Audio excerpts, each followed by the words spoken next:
porque me doy cuenta que yo me estoy olvidando de los coros. Y eso porque no canto mucho en la casa, entonces tengo que cantar más. Nos ponemos de pie y así aprovechan de tomar aire. Cuán grandiosa es la puesta del sol, admirable es el amanecer, pero más grandioso y conmovedor el amor que me tiene el Señor.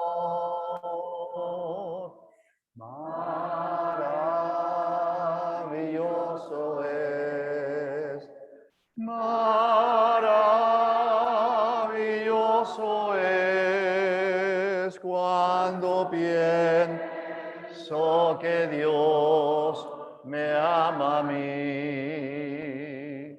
Maravilloso es, maravilloso es cuando pienso que Dios me ama a mí. Maravilla de un sol que se oculta, maravilla aurora que vi, maravilla que mi alma resulta hoy cuando pienso que Dios me ama a mí. Maravilloso es, maravilloso es cuando pienso que Dios me ama a mí. Maravilloso es, maravilloso es cuando pienso que Dios me ama a mí. Asiento. Vamos a leer 1 Tesalonicenses capítulo 4, que es uno de los pasajes, o tal vez el más, pero hay otros, un poquito más extenso acerca de la venida de nuestro Señor y específicamente del arrebatamiento de la iglesia. Ahora, hay algo interesante que no he dicho antes, es que esta epístola cada capítulo termina con una mención de la venida del Señor. Capítulo 1 menciona que esperamos de los cielos a su Hijo, el cual dice, resucitó de los muertos a Jesús, que nos libre de la ira venidera. Capítulo 2 también termina, los últimos versículos, con una alusión a la venida del Señor. Capítulo 3 también termina con una de ellas. Capítulo 4 es la porción más grande que tenemos. Y el capítulo 5 también termina, los 4 capítulos. Y agregamos el cuarto, por supuesto, los 5 capítulos de la primera epístola a los tesalonicenses hacen mención de la venida del Señor, para que veamos, por supuesto, la importancia que tiene, y es posible que en otra reunión hable de esos otros versículos. Por ahora, leo este pasaje que es tremendamente conocido, y entonces comienza el apóstol Pablo del versículo 13 al versículo 18 diciendo, tampoco queremos, hermanos, que ignoréis acerca de los que duermen. Y usa varias veces el vocablo dormir en lugar de morir, que es lo mismo. No queremos que ignoréis acerca de los que duermen, para que no se entristezcáis como los otros que no tienen esperanza.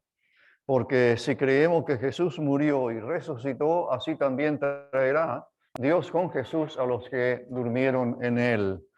Y el versículo 15 dice, por lo cual os decimos esto en palabra del Señor, que nosotros, los que vivimos, Por lo cual os decimos esto en palabra del Señor, que nosotros que vivimos, que habremos quedado hasta la venida del Señor, no nos adelantaremos o no precederemos a los que durmieron. Porque, dice el versículo 16, porque el Señor mismo, con voz de mando, con trompeta de Dios, descenderá del cielo y los muertos en Cristo, con voz de arcángel, dije sí, descenderá, y los muertos en Cristo resucitarán primero.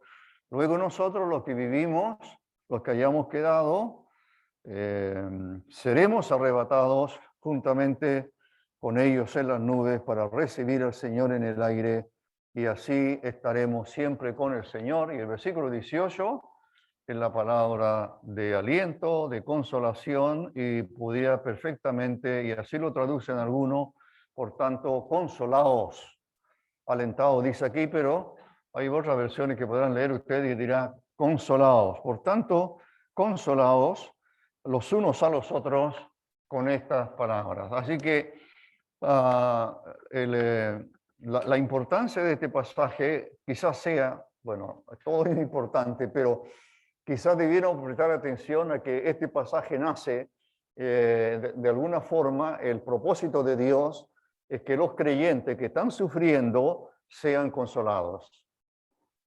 La venida del Señor debiera ser las palabras de mayor consuelo para el pueblo de Dios.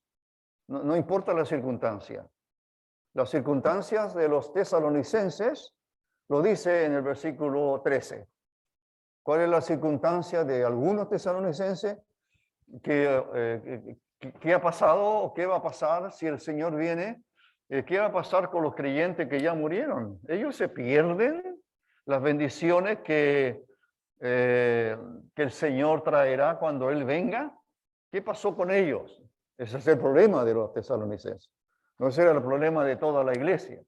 Y entonces aparece la enseñanza esta, pero al final, entonces esos creyentes que están sufriendo, que están pensando de esa forma, el Señor les dice por medio de Pablo, por tanto, debido a lo que ya entonces habéis escuchado o habéis recibido, debido a la enseñanza que tenéis, por tanto, vosotros hermanos, consolaos, consolaos, consolaos. ¿Cómo consolarme? Con estas palabras. ¿Son cuáles palabras? Con las palabras que hemos leído, que Cristo viene.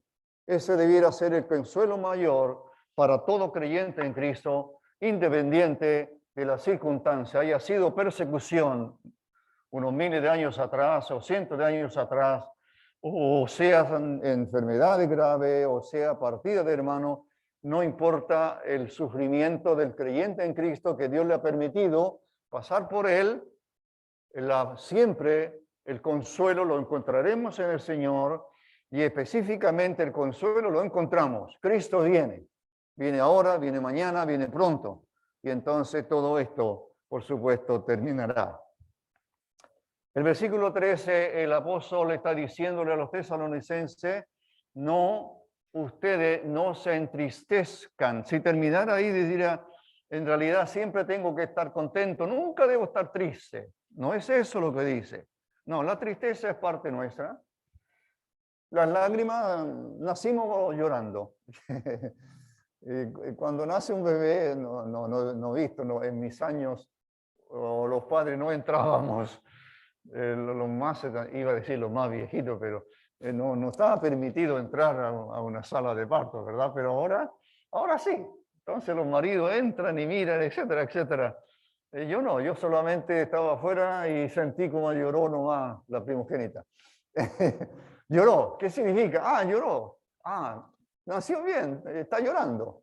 El llanto era una clara, el llanto del niño era una clara manifestación de que había vida en el niño, ¿verdad? El niño no salió riéndose, el niño aprendió a reír después, pero lo primero que hace el pequeño o la pequeña es llorar. Y cuando lloraban fuerte, yo recuerdo a mi madre decía, tiene buenos pulmones, tiene buenos pulmones. Muy bien, hermano, el llanto es parte nuestra. Nacimos llorando y tal vez muramos llorando, no sé, pero lloramos a través de toda la vida. Algunos son más o somos más llorones que otros, etcétera, pero la tristeza va con nosotros, es parte de nuestra naturaleza. Lo que el apóstol está diciendo, que vuestra tristeza tenga límite, que vuestra tristeza no sea como como aquella tristeza que tienen aquellos que no tienen esperanza. Los que no tienen esperanza en el versículo anterior se llaman los de afuera. El versículo 12, a fin de que os conduzcáis honradamente para con los de afuera. ¿Quiénes son los de afuera? Los de afuera no son del pueblo de Dios. Los de afuera son los que no tienen esperanza. Los de afuera son los que no son salvos. Los de afuera no tienen absolutamente nada de Dios en su vida. Solo les espera una eternidad de condenación. Pero los creyentes en Cristo sabemos profundamente, a ciencia cierta, creemos en la palabra de Dios, creemos en su promesa. El Señor dijo, he aquí, vengo pronto y os tomaré a mí mismo para que donde yo estoy, vosotros también estéis. ¿Qué pasó con los creyentes que murieron? Hermanos tesalonicenses, los creyentes que murieron, ellos van a resucitar cuando el Señor venga. Esa es la enseñanza. Versículo 13, no os entristezcáis. Primero, no seáis ignorantes, es decir, no le está ofendiendo. Lo que el apóstol está haciendo es, tengan el conocimiento correcto, acabado, de lo que Dios tiene planificado hacer. Dios es un Dios de propósito, y el propósito de Dios para salvar a su pueblo es llevarnos a su presencia para que estemos con Él para siempre. Eso lo dice donde hemos leído, y así estaremos siempre con el Señor. Estaremos siempre con el Señor. Así que en el versículo 3, los que no tienen esperanza, ellos pueden desesperarse en los problemas. Los creyentes en Cristo lamentamos pérdidas, lamentamos dolor, lamentamos el sufrimiento, por supuesto que sí, pero la diferencia es que el creyente en Cristo tiene una fe depositada en su Señor y Salvador, de que todas estas cosas son pasajeras y que partiremos a la presencia del Señor. Versículo 13 dice, los que no tienen esperanza, etc. Versículo 14, y aquí está la base teológica. Aquí está la base teológica para que creamos que el Señor viene. ¿Qué es lo que dice el versículo 14? Porque si creemos, ese sí no es un sí de duda. Debido a que creemos que Cristo murió por nuestros pecados, debido a que Cristo, Jesús dice aquí, murió y resucitó, esa es la obra de nuestra salvación. Esa es la base de nuestra fe. Cristo murió. En la cruz del Calvario, Cristo murió. Ahí tenemos los símbolos en la mesa y hemos hecho memoria de que Cristo dijo, esto es mi cuerpo que por vosotros es entregado. Haced esto en memoria de mí. Toma la copa y dijo, esta es la copa del nuevo pacto en mi sangre. Haced esto, etc.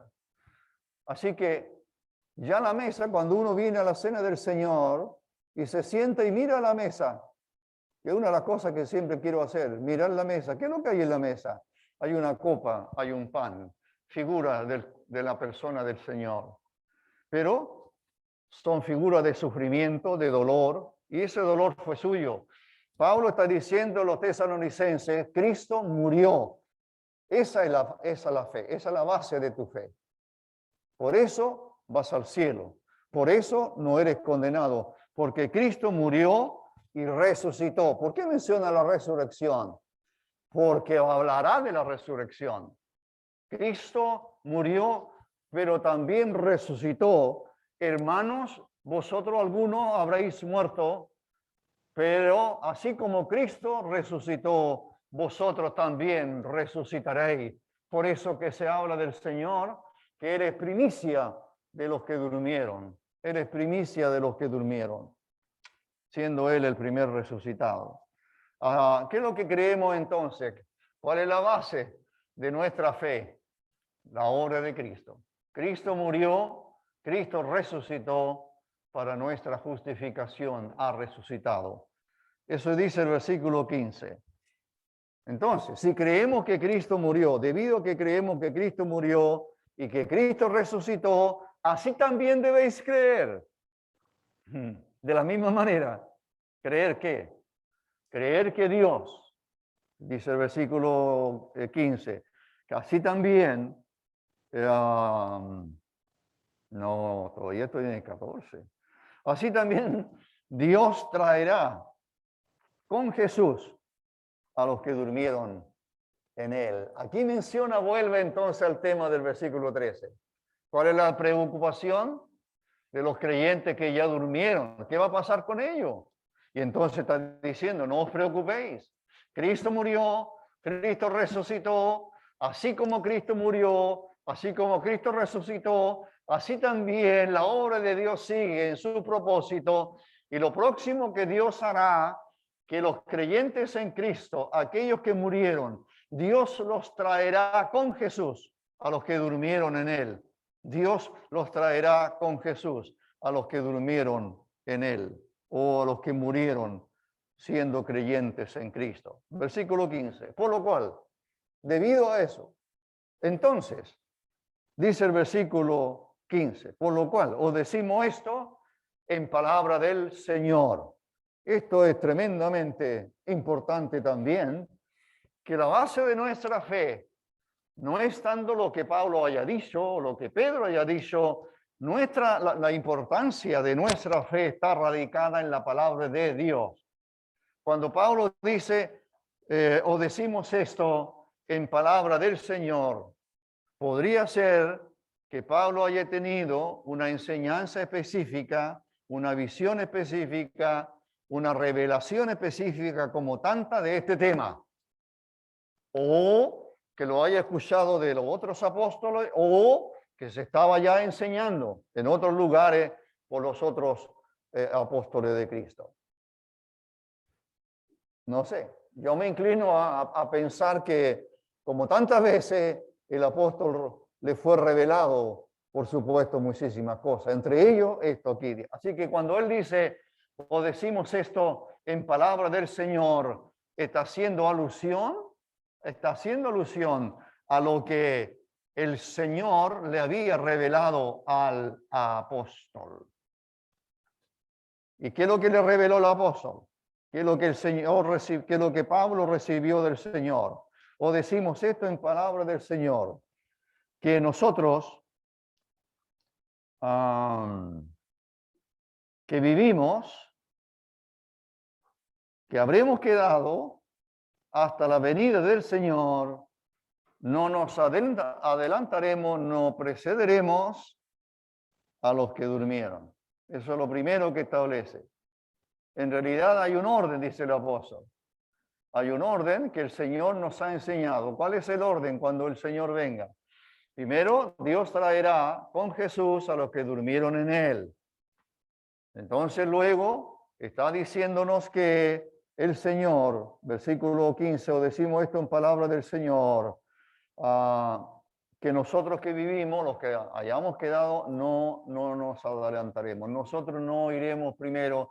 Nosotros no tenemos más bendiciones que ellos que partieron. Dios tiene un orden y cuando el Señor venga, los muertos en Cristo resucitarán primero. Luego nosotros, los que vivimos, seremos arrebatados juntamente con ellos en la nube para recibir al Señor en el aire, etc. Así que, hermanos, ¿qué es lo que esperamos? Esperamos que el Señor venga. Esperamos que el Señor venga. Y cuando el Señor venga, como dice el pasaje, cuando Él venga, lo primero que va a ocurrir es que los muertos en Cristo van a resucitar. Luego que ellos resuciten. Ahora, yo no sé, eso va a ser instantáneo. Yo no creo que vayamos a esperar. No. Cuando pienso en el pasaje, esto será todo en un abrir y cerrar de ojos, como dice el apóstol a los Corintios, ¿verdad? En un abrir y cerrar de ojos, todos seremos transformados. Imagínense, el tiempo que va a durar eso es la nada misma. Pero esta es la verdad. Todos aquellos hermanos nuestros que ya partieron, cuyas almas están con el Señor, pero cuyos cuerpos se han quedado en la tierra, esos cuerpos volverán, por así decirlo, a vivir. Y entonces van a resucitar con cuerpos absolutamente glorificados para poder estar en la presencia del Señor. Eso es lo que esperamos. Eso es lo que esperamos.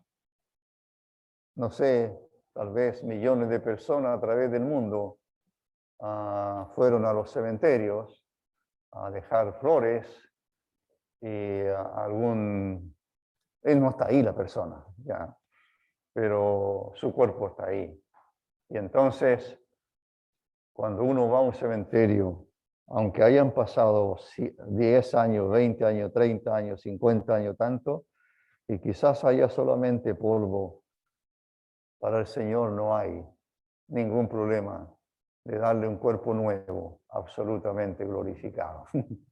Muy bien, así que ahora nosotros los que vivimos, dice Pablo, seremos arrebatados. A los Corintios dice que seremos transformados para que esto corruptible se vista de incorrupción, es necesario. Así que nuestro cuerpo va a ser absolutamente transformado. Qué glorioso, ¿verdad? No tener el cuerpo que tenemos ahora, con tantas limitaciones y problemas y dificultades, que a veces llega a ser una carga. Pero ya tendremos cuerpo glorificado. Pero lo más importante es que partiremos, dice el versículo, porque el Señor mismo, con voz de mando, con voz de arcángel y con trompeta de Dios, descenderá del cielo. No expliqué nada aquello.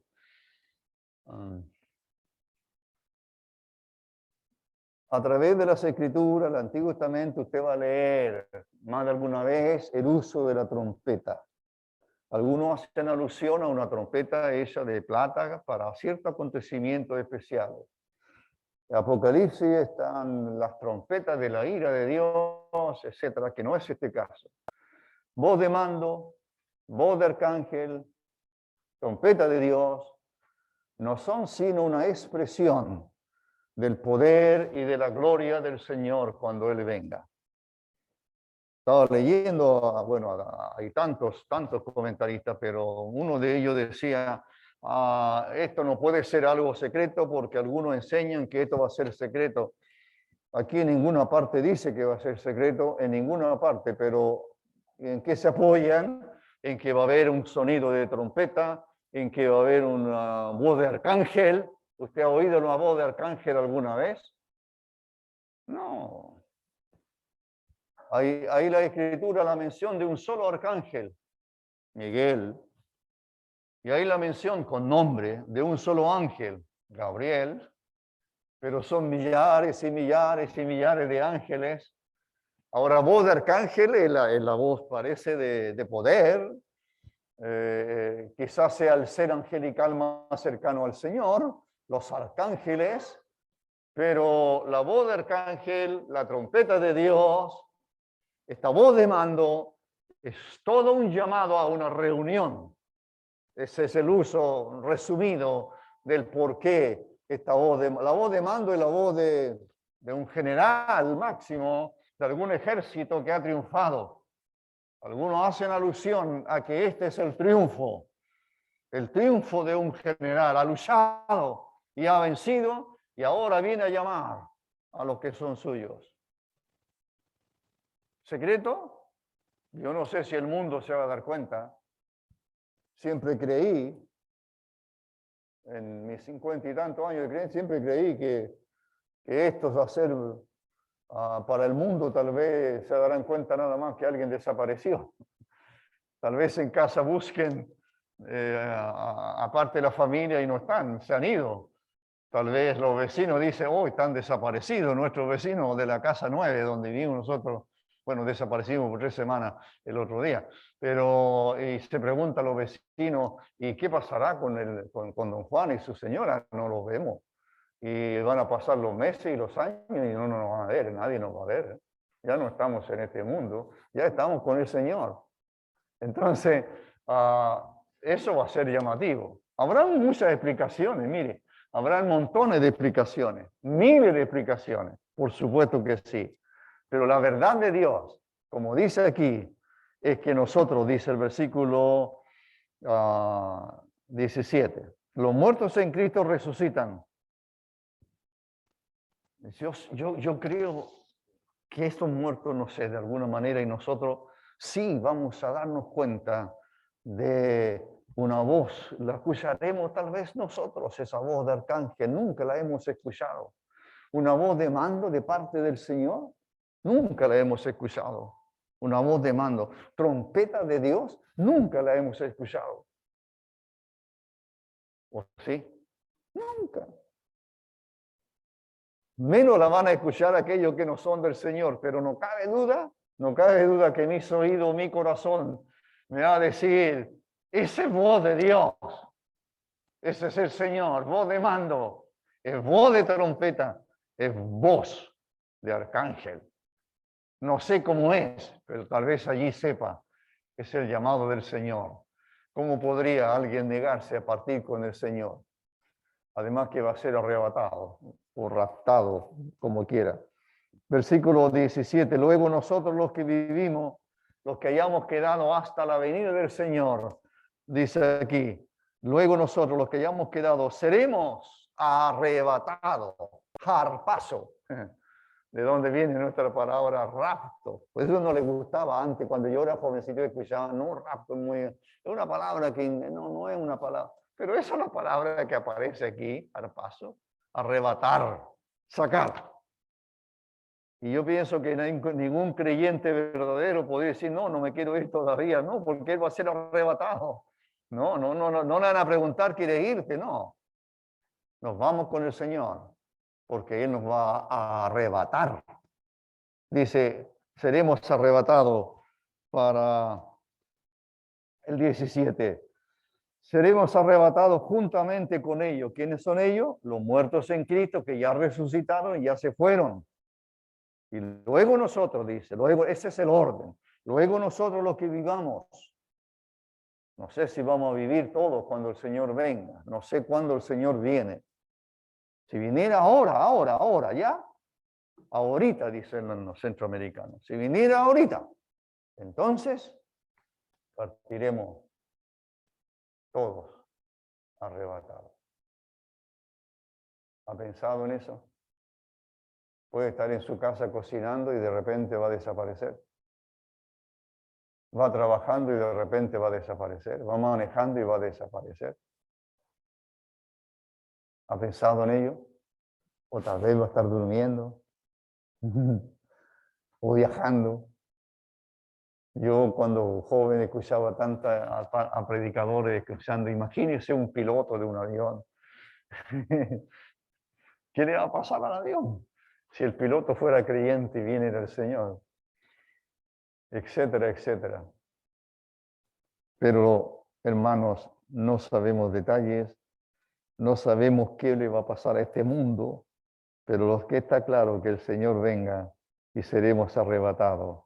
Seremos, dice, juntamente con ellos, con nuestros hermanos que ya murieron, resucitados ahora, seremos llevados para recibir al Señor en el aire y así estaremos siempre con el Señor. Tal vez esta sea lo más glorioso que nos va a ocurrir. Sabe que no es la transformación de nuestro cuerpo, eso ya es grandioso. Sabe que no es el cielo, y lo que es grandioso, sino que en la promesa que aparece aquí, estaremos siempre con el Señor. ¿Se da cuenta? Nuestras relaciones en este mundo no perduran, ¿verdad? Se terminan, pero nuestra relación con el Señor es eterna. Y aquí está diciendo el apóstol, estaremos siempre. Mire, siempre. ¿Dónde? ¿En las nubes? No. ¿En el cielo? Tal vez no. Entonces hay diversidad de explicaciones del texto, que los creyentes vuelven de inmediato con el Señor a la tierra, y hay una serie. Pero eso no me importa. Lo que me importa es lo que dice esta frase. Una de las frases, de las palabras más confortadoras que puedo encontrar. estaremos siempre con el Señor. Cuando el ladrón está en la cruz y le dice al Señor, Señor, acuérdate de mí cuando vengas en tu reino, el Señor le dice, de cierto te digo, hoy estarás conmigo. Estarás conmigo. Eso fue extraordinario. Estarás conmigo. Así, o cuando el Señor dijo en Juan 14, y que estaremos con Él, y vendré otra vez y os tomaré a mí mismo para que donde yo esté, vosotros también estéis. Estaremos con el Señor. Eso es lo más grandioso. Lo más grandioso es que estaremos con Él. Y entonces las palabras de aliento en el versículo 18, por tanto, debido a toda esta enseñanza, hermanos, estas son las palabras que más deben consolarnos en los momentos de tristeza. El Señor viene. El Señor viene. Como tenemos en Corintios, a los corintios, Maranata. Era una práctica cuando yo era joven y nos escribíamos cartas porque no había otra manera de escribir carta a alguien. Entonces eran como creyentes, jóvenes creyentes, y cuando nos escribíamos siempre nos despedíamos Maranata. En vez de decir ya nos veremos, hasta pronto, que estén muy bien, Maranata. ¿Qué significa Maranata?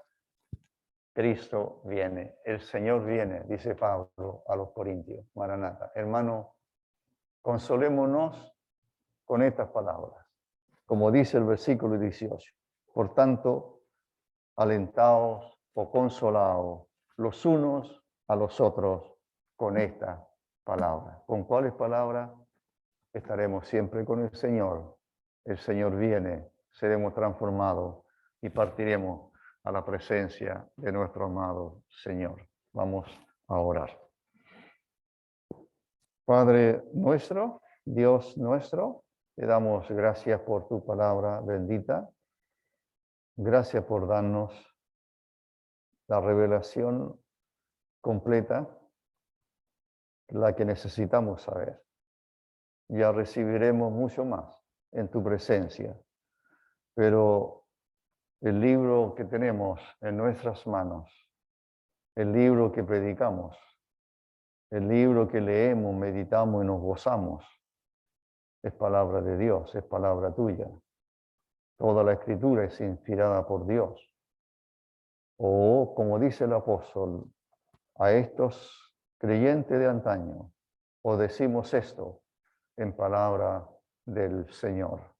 Es palabra del Señor la que hemos leído, es palabra del Señor la que llena nuestros corazones, es palabra del Señor la que nos alienta, la que nos consuela, es palabra del Señor la que nos da la esperanza bendita de que muy pronto partiremos para estar con nuestro Señor y así estaremos siempre con el Señor, siempre con el Señor. Unirnos con los que ya partieron, unirnos toda la iglesia, la esposa amada, por quien Cristo murió allí en la cruz. Te damos gracias en el nombre de nuestro Señor Jesucristo. Amén. Muy bien, hermanos.